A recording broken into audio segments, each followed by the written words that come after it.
कृष्णा, राधे राधे। देवउठनी एकादशी कब है, पूजा का शुभ मुहूर्त, पूजा विधि, इसी सभी के बारे में जानेंगे। चैनल पर पहली बार आए हैं तो चैनल को सब्सक्राइब करना।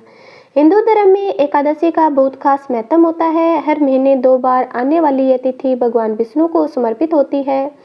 कार्तिक माह के शुक्ल पक्ष की एकादशी को देवउठनी एकादशी, देव प्रबोधनी एकादशी एवं देव उत्थान एकादशी कहा जाता है। इस दिन भगवान विष्णु 4 महीने की योग निद्रा से जागते हैं और इसी के साथ शुभ कार्यों की शुरुआत होती है। इसी दिन भगवान विष्णु के जागने से 4 महीने के चतुर्मास का अंत होता है। इसके साथ विवाह, गृह प्रवेश, मुंडन जैसे सभी शुभ कार्य दोबारा शुरू हो जाते हैं। ऐसा माना जाता है कि इस दिन व्रत रखने और भगवान विष्णु का ध्यान करने से पापों का नाश होता है और जीवन में सुख, समृद्धि और शांति आती है। देवउठनी एकादशी पर तुलसी विवाह का आयोजन करने से घर में सौभाग्य और समृद्धि आती है। यह दिन भगवान विष्णु और माता लक्ष्मी दोनों की कृपा प्राप्त करने का विशेष अवसर होता है। देवउठनी एकादशी कब है? इस साल देवउठनी एकादशी को मान 2 दिन है, 1 या 2 नवंबर। 2 दिन विजय एकादशी रहेगी। एकादशी तिथि प्रारंभ 1 नवंबर को सुबह 9:11 से होगा, जो कि 2 नवंबर को सुबह 7:31 पर समाप्त होगी। 1 नवंबर को गृहस्थ और 2 नवंबर को वैष्णवों के लिए देवउठनी एकादशी है। दरअसल वैष्णव परंपरा में व्रत का निर्धारण हरिवासर यानी कि भगवान विष्णु के जगाने के मुहूर्त से किया जाता है। गृहस्थ लोग सामान्य पंचांग के अनुसार एकादशी का पालन करते हैं। दोनों में एक ही दिन का अंतर है। एकादशी व्रत का पारण कैसे करें? एकादशी व्रत का पारण अगले दिन किया जाएगा। 1 नवंबर को व्रत रखने वाले 2 नवंबर को व्रत का पारण करेंगे। 2 नवंबर को व्रत रखने वाले 3 नवंबर को करेंगे। 2 नवंबर को व्रत तोड़ने का समय 1:11 PM से 3:23 PM तक है। प्राण तिथि के दिन हरिवासर समाप्त होने का समय 12:55 PM तक है।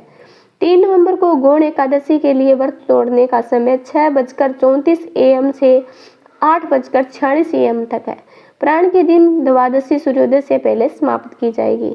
पूजा विधि है, सुबह जल्दी उठकर स्नान कर घर की साफ सफाई करें। घर के मंदिर में दीप जलाएं। भगवान विष्णु का जल, दूध और गंगा से अभिषेक करें। भगवान विष्णु को पीले फूल, तुलसी दल और चंदन अर्पित करें। भक्त इस दिन व्रत रखते हैं और पूरे दिन भक्ति में समय बिताते हैं।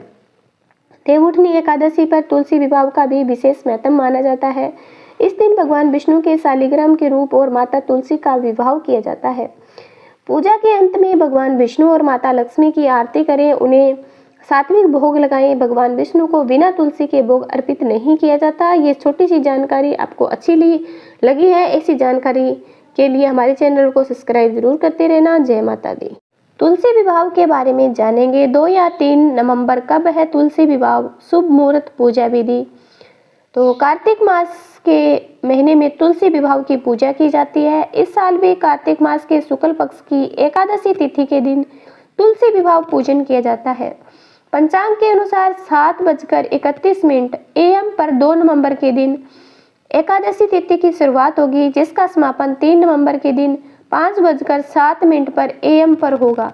इसी में 2 नवंबर के दिन ही तुलसी विवाह की पूजा की जाती है। इस दिन विधि विधान के साथ कृष्ण भगवान के शालिग्राम रूप की पूजा करके तुलसी के साथ विवाह किया जाता है। तुलसी पूजा विधि। सबसे पहले पूजा के स्थान को सजाएं। गेरू और फूलों से तुलसी जी के गमले को सजाएं। अब शाम को शुभ मुहूर्त में तुलसी विवाह पूजा की शुरुआत करें। लकड़ी की साफ चौकी स्थापित करें और उस पर गंगा जल छिड़ककर आसन बिछाएं। अब कलश में पवित्र जल भरें और आम के पत्ते लगाकर पूजा के स्थान पर स्थापित करें। फिर एक आसन पर तुलसी जी और दूसरी आसन पर शालिग्राम जी स्थापित करें। गंगा जी से तुलसी जी और शालिग्राम जी को स्नान कराएं। भगवान शालिग्राम को पीले फूल, वस्त्र और फल अर्पित करें।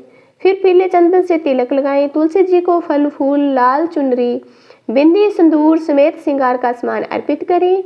लाल चंदन से तिलक लगाएं। धूप बत्ती और घी का दीपक प्रज्वलित करें। अब हाथों में शालिग्राम जी की चौकी उठाकर तुलसी दी 7 परिक्रमा करें। इसी प्रकार श्रद्धा के साथ तुलसी जी और शालिग्राम की आरती करें। खीर, मेवे या मिठाई का भोग लगाएं। क्षमा प्रार्थना करें। तुलसी के विवाह का उपाय यही है। इस दिन परंपरा के अनुसार कार्तिक मास में तुलसी के पौधे के पास घी का दीपक जलाने से अपार पुण्य की प्राप्ति होती है। सूर्योदय से पहले और सूर्यास्त के बाद दीपदान का विशेष महत्व माना जाता है।